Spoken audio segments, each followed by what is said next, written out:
তোমাদের special chicken ready.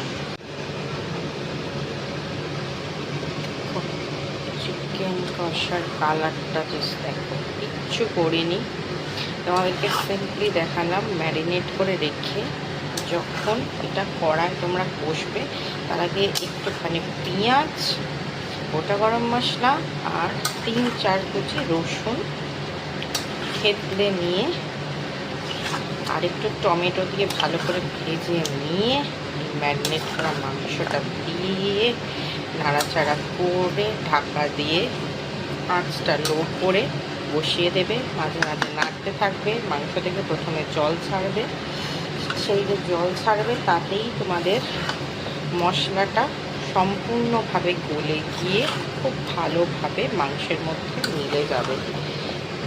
At the end তোমরা এই রেজাল্টটা